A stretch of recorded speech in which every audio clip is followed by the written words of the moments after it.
Can I give you one more? Leaders must be able to identify the gifts around them and allow those gifts to find expression. That means a leader must be intrinsically secured. Otherwise, you would clamp down the potential for growth because of your insecurity. Let me take that again.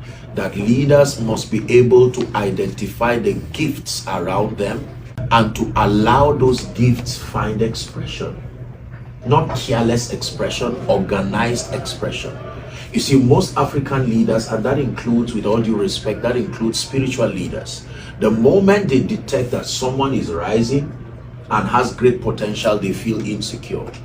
You see that was the kind of leadership that Herod and the Pharisees, the moment Jesus came up and the whole city were following him, they said, look, let's find a way of killing this guy. They were willing to release Barabbas to end the ministry and the influence of Jesus. You must be secured enough to allow the people you are raising to find expression. Now, there's a side effect to that. Many of them will downplay, demean your leadership and your contribution, sadly, but that does not change the fact that you are a leader.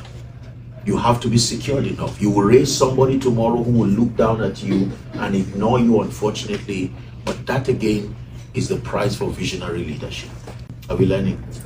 All right, so let me give us room to ask one or two questions as touching leadership. I think I'll stop here. Whether as regards, one more thing, leaders are excellent people. Leaders are trailblazers. When the people you lead are by far better than you, there will be no basis for their being loyal. I must tell you this. Leaders are excellent people. Leaders are trailblazers. Wanting loyalty indefinitely when your contribution is no longer needed by your people is a joke.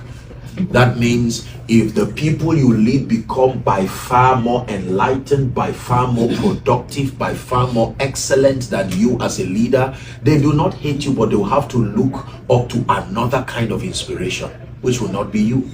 This is the problem with African leaders again.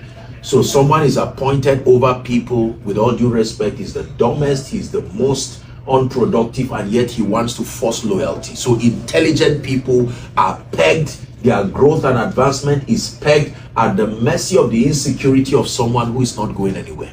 You dare to rise, you are clamped down, he's not moving, and because you are under him as politically appointed, you're not going to move again. You see that? In our universities in Nigeria and many parts of Africa, we have people who have been professors for a long time, great people.